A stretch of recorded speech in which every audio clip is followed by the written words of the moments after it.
इस एपिसोड की शुरुआत दूसरी दुनिया से होती है, जहां देव और परी एक दूसरे से मिलते हैं और देव परी की आत्मा को बताता है कि वो मर चुकी है। सीन कट होता है और हम देखते हैं कि देव परी के कॉलेज में पहुंचा होता है दूसरी दुनिया के थ्रू उसी कत्ल की वजह जानने के लिए। पर जैसे पिछले एपिसोड में बताया गया था कि परी परफॉर्मेंस के बाद कॉलेज से निकल जाती है और जहां देव उसका पीछा करता है, पर दूसरी दुनिया के थ्रू फिर वो देखता है कि परी जो है बस स्टैंड जाने के लिए टैक्सी और लिफ्ट मांगती है। पर जो परी को लिफ्ट देते हैं वो और कोई नहीं यमनाडू ही होता है, जिसका पता उसको बाद में चलता है। यमनाडू और उसके दोस्त उसको किसी सुनसान जगह पे लेके जाते हैं और उसके साथ रेप करते हैं। पर वो लोग इस बार 2 नहीं बल्कि 3 होते हैं। तीसरा कौन होता है उसको अभी रिवील नहीं करा जाता। और तभी उनमें से एक परी के सर पे एक रोड से हमला करता है, जिस वजह से परी वहीं बेहोश होकर अधमरी हालत में पड़ जाती है।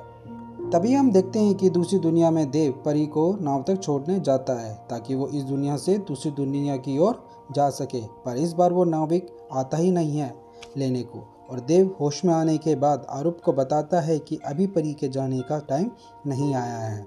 और ये जो रेप की खबर होती है ये पूरे टाउन में एक आग की तरह फैल जाती है और लोग डर के साए में आ जाते हैं। वहीं परी को हॉस्पिटल में दिखाया जाता है। वो जिंदा तो होती है पर कोमा में होती है, पर उसकी आत्मा उसी रूम में सब कुछ सुन और देख रही होती है।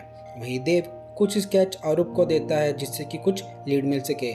आरूप देव से पूछता है कि कुछ और एबनॉर्मल दिखा था जब वो बैक फ्लैश में गया था, तो वो देव बताता है कि परी का जो दोस्त पिंटू है उससे मिला था और उसे अंदर लाइब्रेरी में जाने को बोलता है, जहाँ पर लोकी पहले से उसका जो दोस्त होता है परी का वेट कर रहा होता है, जहाँ वो उसका फ़ायदा उठाने की कोशिश करता है। पर परी वहाँ से चली जाती है और ये देव ये सब आरूप को बताता है।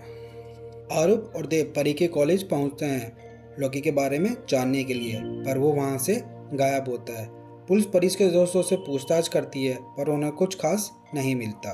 वो वहीं रोड पे लगे सीसीटीवी कैमरे को चेक करते हैं जिसमें उसे वही गाड़ी दिखती है जिसमें परी लिफ्ट लेके गई थी। तभी कॉलेज में एक सेरेमनी चल रही होती है परी के साथ जो कुछ हुआ उस वजह के लिए। पर तभी वहाँ पे लोकी आ जाता है और सभी लोग उसको देख रहे होते हैं। वहाँ पे पुलिस पकड़ के लोकी को पुलिस स्टेशन ले जाती है और उससे पूछताछ करती है कि तुम कहाँ थे पूरी रात। वो बताता है कि वो पूरी रात जो था अपने कॉलेज के छत पे था, जो ज़्यादा पीने की वजह से वहाँ पे वो बेहोश हो रखा था। अगले दिन सुबह उठ के जब नीचे ऑडिटोरियम आता है तो वो देखता है वहाँ पे सब खाली है, तो इस वजह से वो उठ के सीधा कॉलेज आ जाता है और वहाँ पे वो पकड़ा जाता है। पर लोकी को इस सब के बारे में पता नहीं होता है, जहाँ पे आरूप उसको बताता है कि कल रात को परी के साथ रेप हुआ था। तो लोकी ये सुन के काफ़ी शॉक हो जाता है। नेक्स्ट सीन में हम देखते हैं जो लोकी की गर्लफ्रेंड और परी की दोस्त होती है वो पुलिस स्टेशन आती है लोकी के बारे में बताने के लिए, और वो बताती है कि लोकी पूरी रात उसके साथ स्टाफ क्वार्टर में था। और वो पूरे रात स्टाफ क्वार्टर में इस वजह से थे क्योंकि जो लड़की होती है वो प्रिंसिपल की बेटी होती है और वो लोकी को पसंद करती है, इस वजह से दोनों पिछली रात एक साथ स्टाफ क्वार्टर में थे।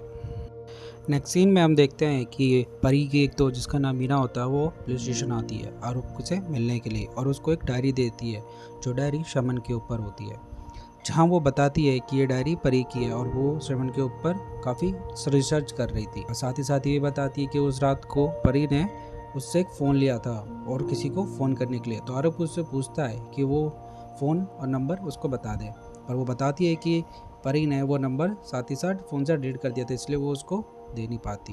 तो ये इन्फॉर्मेशन देख के आरूप मीना को जाने के लिए बोलता है। तभी वहाँ पे अंदर पुलिस स्टेशन में देव आ जाता है, जहाँ आरूप उसको बताता है कि ये जो शमन की बुक है इस पे परी काम कर रही थी। साथ ही साथ ये भी पूछता है कि जब तुम पीछे गए थे तो इस बुक के बारे में कुछ देखा था क्या। देव बताता है कि उसने इस बुक के बारे में नहीं देखा। आरूप ये पूछता है कि इतनी बड़ी चीज़ तुमने देखी नहीं।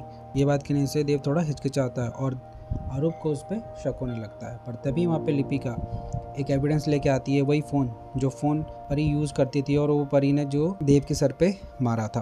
तभी देव बाहर के लिए निकलता ताकि और किसी और चीज़ के बारे में पता कर सके, और पीछे से आरूप अपने कांस्टेबल को बोलता है कि आप देव पर नज़र रखें। आरूप जो परी की फ्रेंड होती है मीना उसकी कॉल रिकॉर्ड्स निकालता है, जिसमें उसको वो लास्ट डायल नंबर मिलता है। वो डायल नंबर चेक करने के बाद आरूप को पता लगता है तो ये वो डायल नंबर देव का ही है। आरूप को पता नहीं होता कि उसने लास्ट कॉल देव को क्यों करी थी।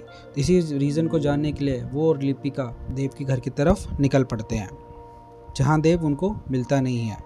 सर्च करने पे वहाँ पे आरूप को देव की बनाई गई परी की स्केच मिलते हैं, जिससे उसको उसका जो शक होता है वो कंफर्म हो जाता है कि परी का कत्ल देव ने ही किया है। और यहाँ पे एपिसोड 6 खत्म होता है। तो इस एपिसोड के एंड में हमें यहाँ ये भी पता नहीं लगता है कि परी को किसने मारा है। तो अगर परी को किसने मारा है अगर आप ये जानना चाहते हैं तो प्लीज़ एपिसोड 7 का वेट करिए, जो जल्दी ही अपलोड होगा।